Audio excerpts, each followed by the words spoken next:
try to use this one up. Some coffee today.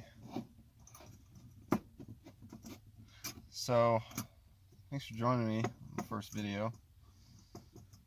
Today I'm going to be showing you a little bit about my dual battery setup over there and the drawer system that I built. So,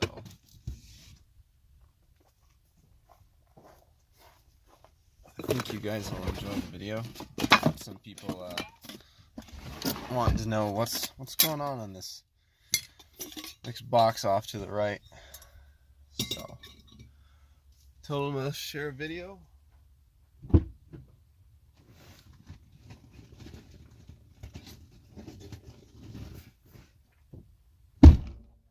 think it's best that I do.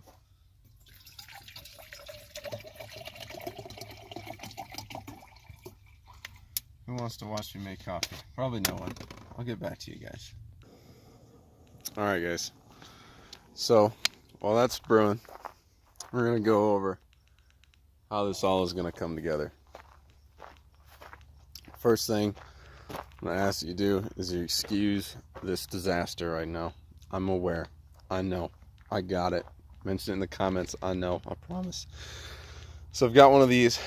I'm probably going to put it over here. Problem right now that I ran into, I just didn't have time to correct, is that this power cable coming from the alternator and this power cable going to this fuse box are just too short. And with them being too short like that, it's not allowing me to bring it forward where I need it to be. So a couple about what I've got cobbed together on here. I've got a parasitic draw on the battery from a cheap radio that I installed, so I got to figure that out. Hopefully I can knock that out today as well. Okay, so a little bit about what's on here, right? So this is alternator. This right here is the fuse box. This right here is a voltage meter. I'll show you that shortly. And that's going into a fuse down there. You'll see why I mentioned that, because this is red. And this right here, this is going to the dual battery set up in the rear. That's not hooked up yet. This is to the headlight relay harness right down there, and I got my projectors and all that good stuff, right? Okay, so moving forward, if you look past my crappy ground there, you see that I've got a 30 amp circuit breaker down there, right? Just enough that I can get in there and actuate it. Okay, remember that. This right here is for the 6-gang switch. This is to the crappy remote start system that I really don't know about. It was on the truck when I got it installed, or when I bought the truck rather. This is for anything future. If I ever need another 12-volt cable ran back. When I had all the carpet out and everything's gutted, I ran as much wire as I could think of in the event that I would need it, right? So moving forward, I just said that the circuit breaker is right there, right? So that's going from this to that circuit breaker to the back. Alright, stay with me. Okay, so up here, where I forgot to mention just now, is I've got the 6-gang on a relay. That 6-gang on a relay, the switch panel is down here. I'll actuate all my lights in the future. This light's forward, left, right, and rear. And rock lights is what I've got planned right now. I've got these nice switches that are going to go in there. I just need to do a little bit of Dremel work. This goes to that janky remote start system that I'm quite unsure about. And this down here is my voltage meter. It says main and auxiliary. Okay, so right now main is the only one that reads if I were to hit that kill switch and turn it on. So let me work our way up here. Realize I've got a solar panel up here, Renogy 100 watt mono Anderson plug, Canon plug. So later on when I get a roof rack and I get everything figured out up here, I'll have the lights coming off to the sides and it'll all go out there. That way if I want to pull the roof rack off or something like that, maybe put a rooftop tent on, all I gotta do is disconnect right here and take the rack off. That's it. So I want it to be removable. burning away. Alright, so then we just went over all the wires. We're going to continue work our way in here. Mind the mess, folks. I slept in here last night, first time ever. It was magnificent. This blue wire, remember that red wire I told you to remember? It's got a fuse on it, blah, blah, blah. This goes to that auxiliary battery voltage meter up in the front. So that'll tell me when the how this is doing back here. This wire right here, this is the one that's on the circuit breaker right now, the 30 amp. It's going to get another one per C-Tech's manual. So I'm following everything, including the gauge of wire from C-Tech and what they recommend.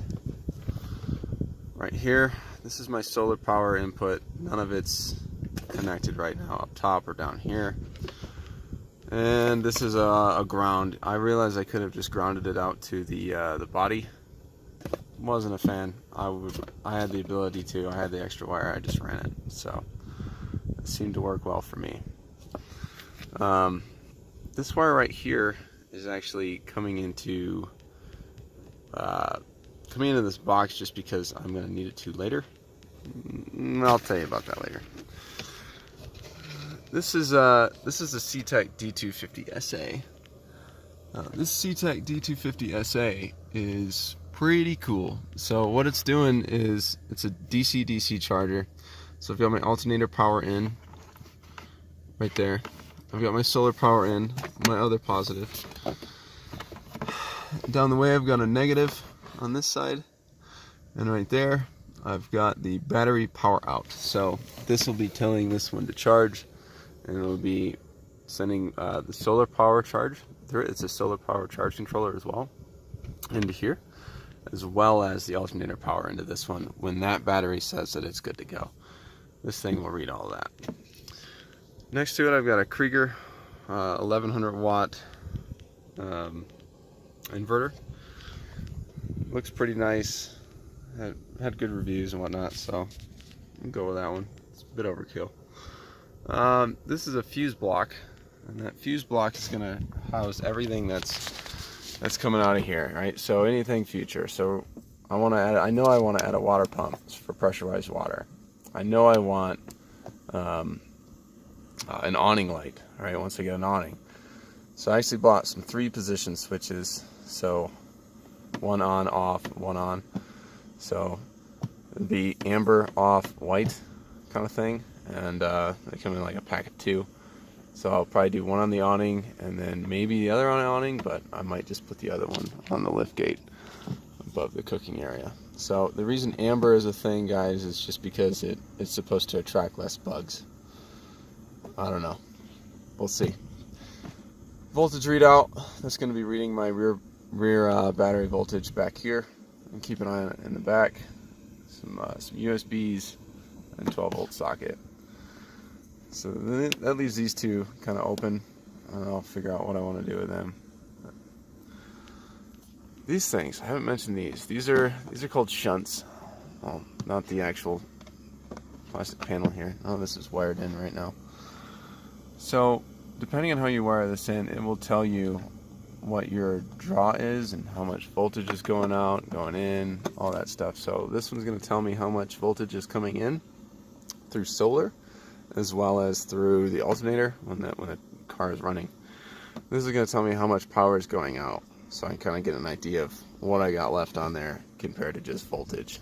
So keep an eye on that kind of stuff. Alright, so that is the left box. It's secured down by a couple of these, I forget the word, turnbuckles, alright? So I've got one here, I've got one behind this panel going down to that D-ring. I've got another one up there in that disastrous mess going down to that bottom D-ring. This is a drawer, okay? It is not on slides. That's okay.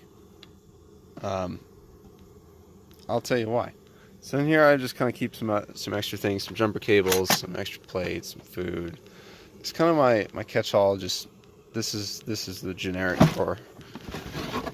So down here I've got these low friction plastic pieces that are used for like table saws, and those are working out for me really well for pushing this drawer in and out. Highly recommend. Cheap, Easy. I think they were maybe $18. It's the way to go.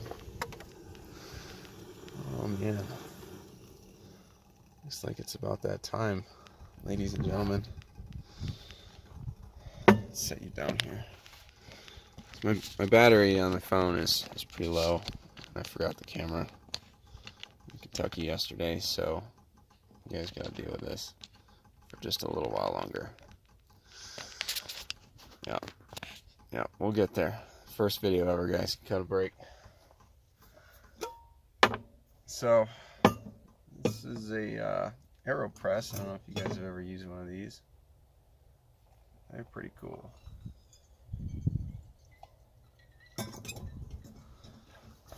Let that drain down, and then I'll squeegee it down with that.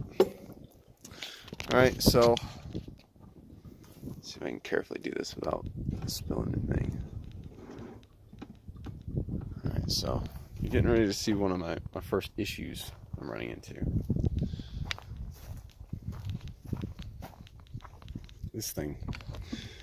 So this is the hose that's going to that stove, and in this little compartment I keep some extra gas bottles, pots and pans. So he just sits down there. Now it'll allow me to pull it out. Alright, so this is a Cook Partner 18-inch stove without windscreens. It's a hell of a stove. I do recommend it. It's worth this money. So this kind of inadvertently worked out for me. I've got kind of a table here I can set stuff on. These slides, these are 100-pound slides from Lowe's.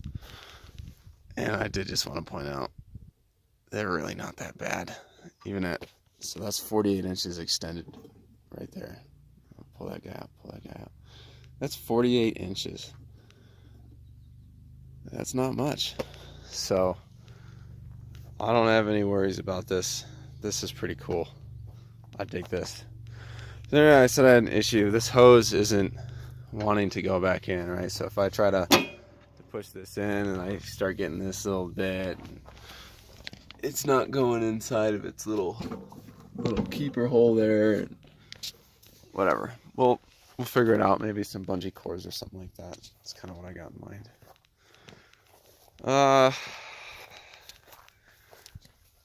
Apart from all of that nonsense,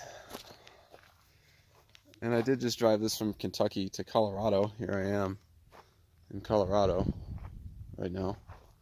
I did the projectors, DDM tuning. Don't recommend. Maybe ask me in the comments. Maybe I'll throw some shade, but probably not. The projectors themselves were great. Honestly, guys, they just sent me some wrong stuff. I actually ended up running, because I had to leave, I actually ended up running some Amazon ballast that I was able to grab, and that shipped on time. They did not send the right stuff. So I made them work. It's all good. I'm not mad.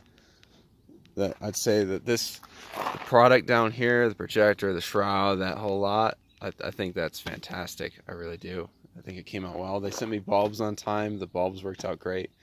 They're bright as ever. The 55 watt. Problem is sent me the wrong bulbs and they sent me the wrong relays. Or they didn't send me the ballast at all. So I handled it. It's okay. Just be prepared. Have some time to deal with it. I did some plugs and wires on this thing. It is leaking oil. I'm okay with that. I'm just gonna send it. It's got 300,000 on it. Yeah, you can probably notice this too. I'm trying to get this part and no one seems to have it, so I gotta get an address here and get one ordered. Down here I did new uppers, new lower ball joints, new sway bar bushings. There we are, new sway bar bushings, new on the tie rods there, and new steering rack with new energy suspension bushings. It all worked out pretty well. So that's kind of where I'm at right now. As far as sleeping in here goes, I did it for the first time last night. It worked out really well.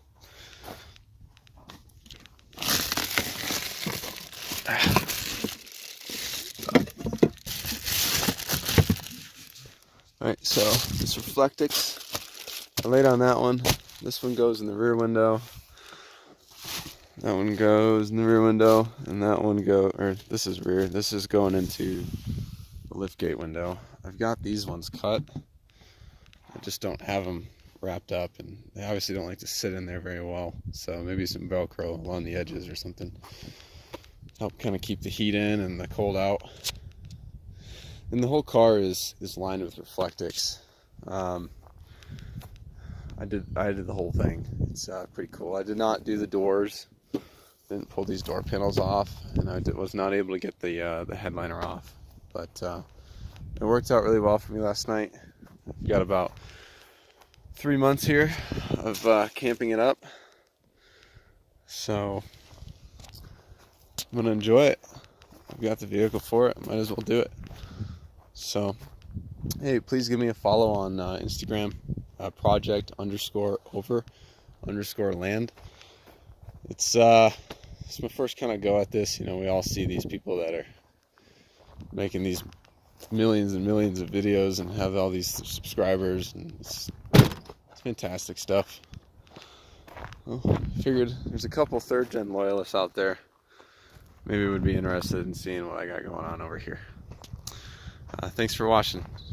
Please subscribe, like, follow, comment, all that good stuff. See you next time.